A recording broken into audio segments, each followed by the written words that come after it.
friends, Ashley here, and today I am going to show you how I winter sow. I live here in Alaska. We've actually been experiencing a really cold snap lately. Currently, it's about -6 degrees Fahrenheit, February 3rd, and this is the perfect time to start our winter sowing. Now, if you're new to winter sowing, you may not even know what that is. And I'm so glad you're here because you're gonna find out and you're gonna find that it's pretty much the most amazing thing. So, maybe you don't have much experience with gardening, starting seeds, but you want to. You wanna have beautiful flowers, maybe some extra veggies. Here is a great budget-friendly way with pretty much minimal investment. As minimal as one could. You're gonna start with a milk jug. Make sure you rinse it out before you store it, but I've been collecting these now for a little while. If you're wondering where to get a bunch of milk jugs, you might try asking your local coffee shop. Maybe they could save some for you. Just an idea, but we are recycling. We are gonna give these milk jugs another chance at being useful before they head on to the landfill. First thing you need to do, take your milk jug. You're gonna need a razor blade or scissors, some sort of cutting device. You're gonna need a Sharpie. You're gonna need some duct tape. You're gonna need seeds. What seeds? Whatever seeds you want. Really, I have found that there are more than not that you can use for this application. If it grows well in your area, then it's gonna do wonderful for winter sowing. I've selected some perennials, some native, some non-native, and we're just really gonna boost up our landscaping around here and give extra food to the pollinators and other little critters. What do you need, Levi? I love you, baby. And you need soil. That's another thing you need. And you're gonna need water. Okay, so milk jug, pocket knife, Sharpie, duct tape, something to mark your variety with. I like using these little tabs and I will reuse them. I use one side, then I use the next side the next year. You could also use cut up milk jugs. You don't have to buy tags. Your soil. Now, context is everything. How I'm doing this may not be exactly how you're gonna do it, or it might not make sense for you. But for me, I am making my own potting soil mixture because I use a ton of it. If you are not using a whole lot, then go to your local nursery or your big box store, find yourself a bag of potting soil. You're gonna find a lot of different types of soil there. And not everything is what you are needing for this. Potting soil is what you are after. Generally, if it's pre-made, it's gonna have maybe a little bit of slow release fertilizer. It's gonna have some material like perlite for drainage, maybe some vermiculite for added root enhancement. It's gonna be a peat-based product generally. I buy peat moss. You could also do coconut coir, whatever your preference is, use what you have handy. But for me, I am blending my soil this year and I'm so excited because I despise running out of soil and it's gonna happen. It will happen. So we have our soil. I've already pre-moistened it and we're gonna go ahead and fill up our container most of the way. You wanna have a good amount of soil in there. And I'm gonna show you how much I put in.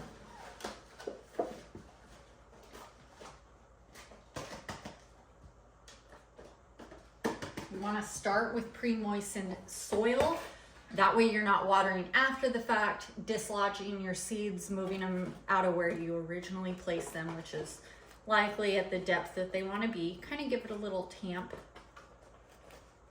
so that there's no real big air pockets or anything like that.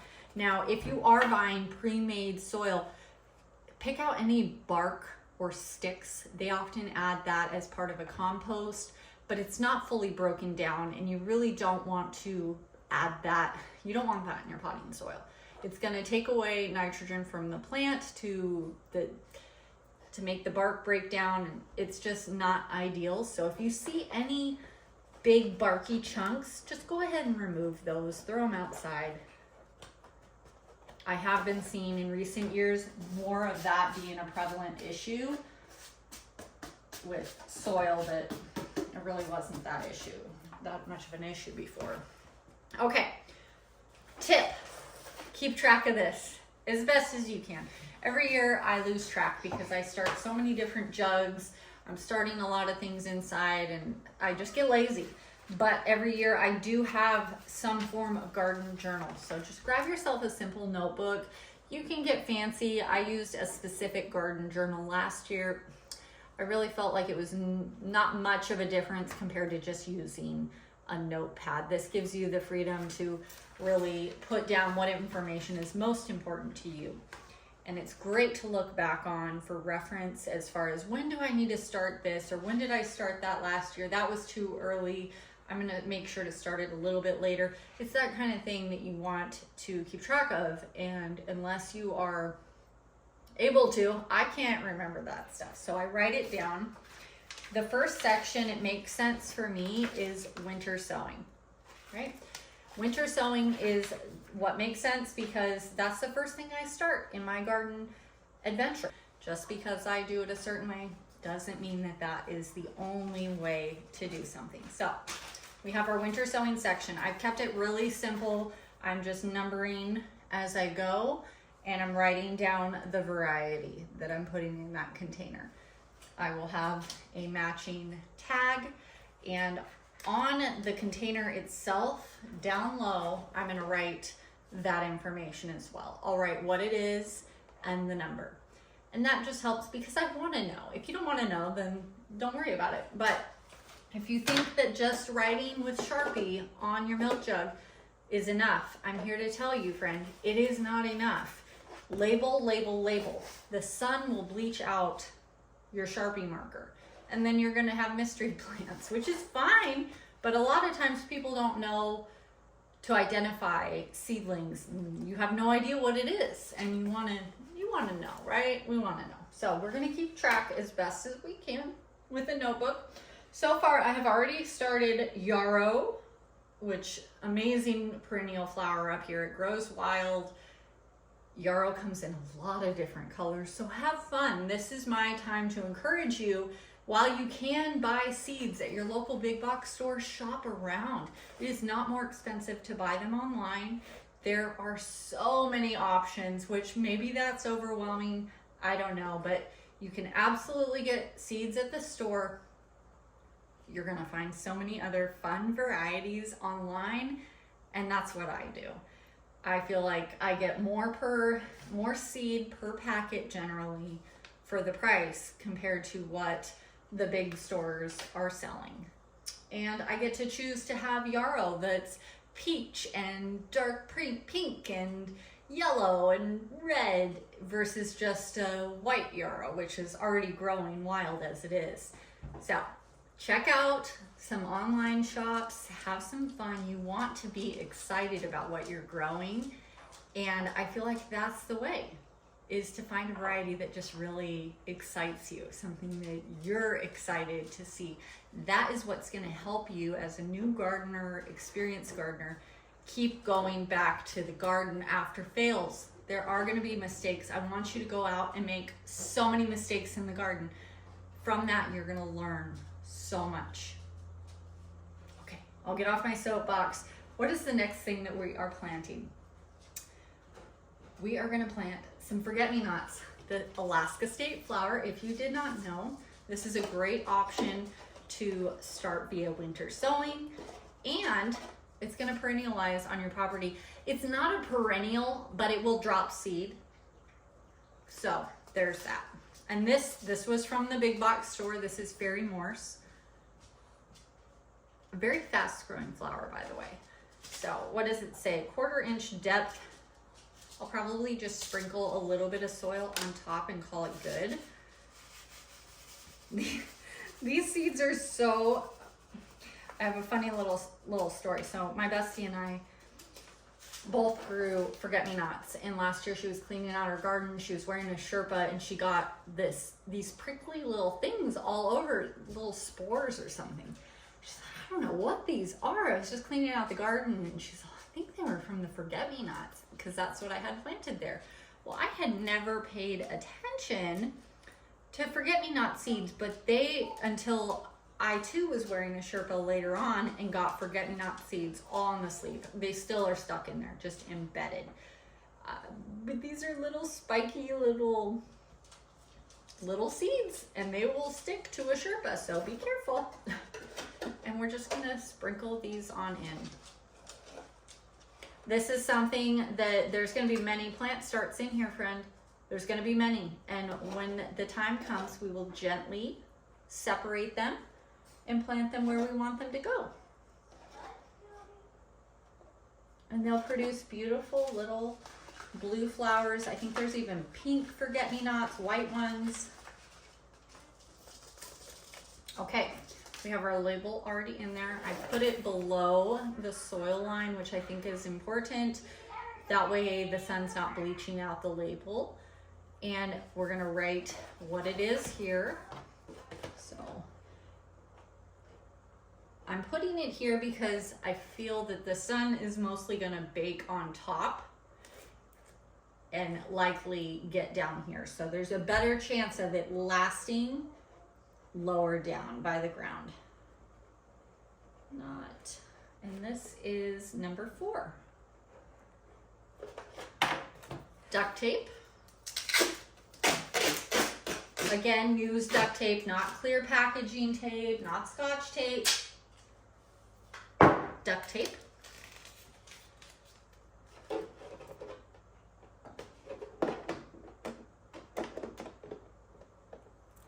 Wrap it around the seam.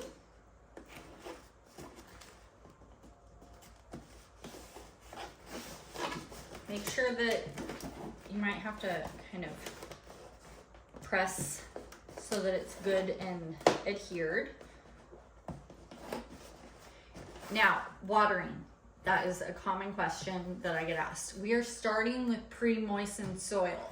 Make sure your cap is not on here. Before I even store these aside, I throw the cap away. You do not need the cap on, take the cap off. You want snow and rain to be able to get in here. You got lots of minerals in that water. You want it to get in here, and that's gonna water it for you. Essentially, this is a small greenhouse, is what you're creating. And when the conditions are right, that seed will germinate and start to grow. We are not winter sowing to get a head start on plants. We are winter sowing to get a hardy start with our plants. These are gonna be much more cold tolerant as they were grown in the cold. And I've heard that they are more pest and disease resistant. I don't know, but I have had beautiful success with this. Now from here, what do? Well, right now I have snow out there. Great, we're gonna stick it in the snowbank. We're gonna make sure that these are nicely settled in so that the wind isn't gonna blow them around. We're gonna make sure that they are where the sun is and that snow and rain can get to it. Don't put it under your eave of your roof where it can't get any of that. You want it to be exposed to the elements. So that's where we're gonna put it. Let's go ahead and plant up another one, shall we? If this is helpful for you at all, if you're enjoying this, I am a new channel and I would so greatly appreciate a like. If you want to watch more of this, hit that subscribe button.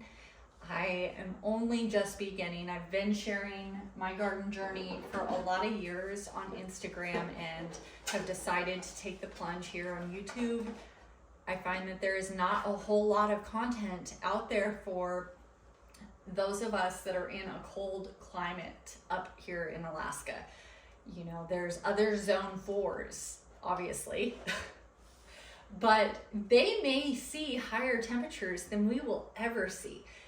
I think about upstate New York. There is Flower Hill Farm. Nicole, I think is her name.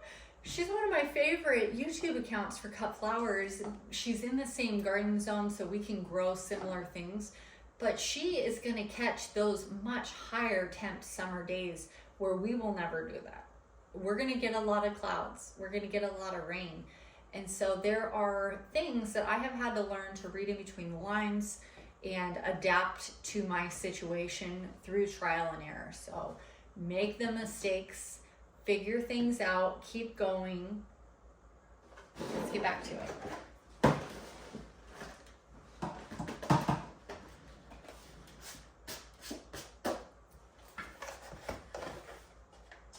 For the past 7 or 8 years that I've been starting seeds, I've started my garden right here at the kitchen table. Everything. I hardly buy any plants. If I am buying plants, I will buy some petunias, you know, some things that just make more sense to buy. If I can get a big, healthy rosemary plant from Home Depot, then I'm gonna get one of those because they're like 15 bucks. They might be 20 now. But then there's so many things that I can start myself. I have currently 1 grow rack with lights. I do the winter sowing. I'm expanding this year with our garden, not expanding the size, but the output and in specific areas. So I'm going to be adding another grow shelf to accommodate that. Remember, when you're watching these, context is everything. And just going back to the fact that what I'm doing, you might be able to take a sliver of that. You might be in a position to where you're like, this is what I want to do. I'm going to do what she's doing. Just keep in mind context, because that just, it means a lot.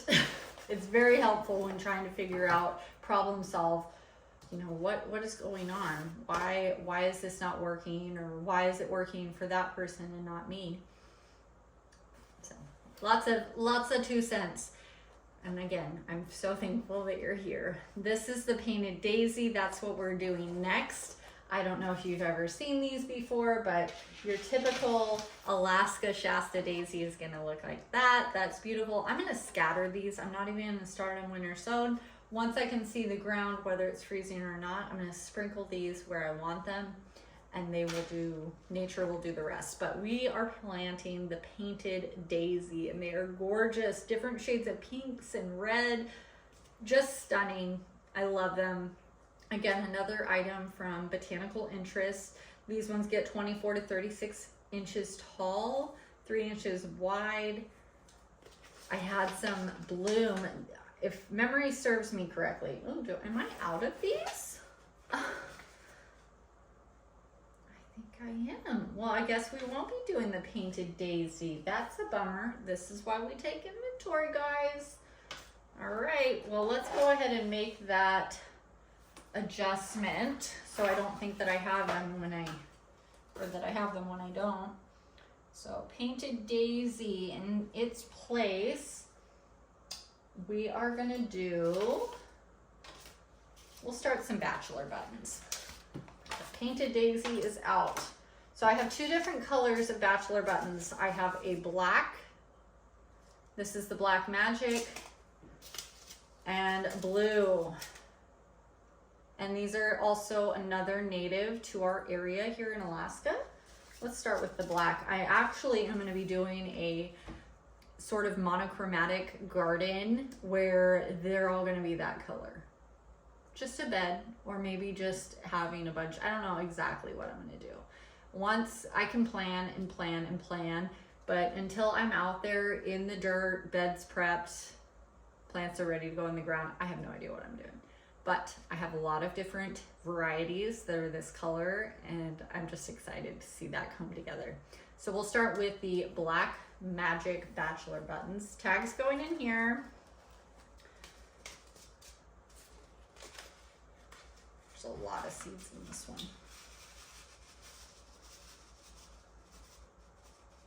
I would encourage you to start some cup flowers.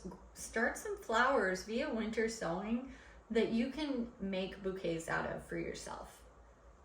It's the greatest thing ever. I feel that goes against the gardening world and how it's been for home gardeners for a while. And now cut flowers are becoming so trendy and popular.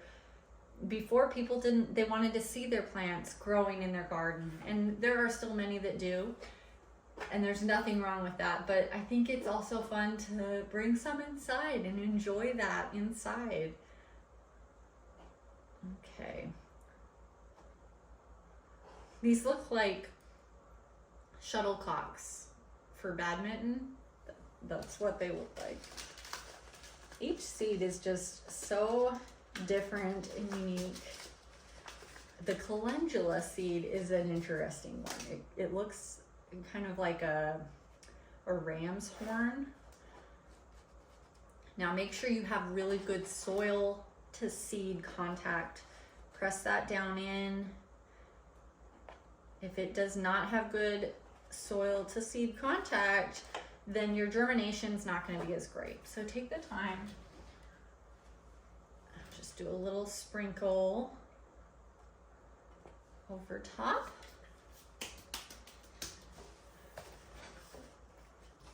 Mark a little note here. There we go. All right.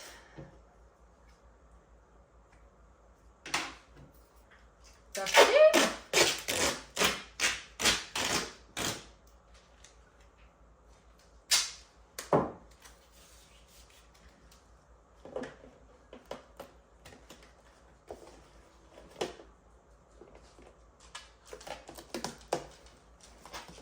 Ooh. A little bit extra.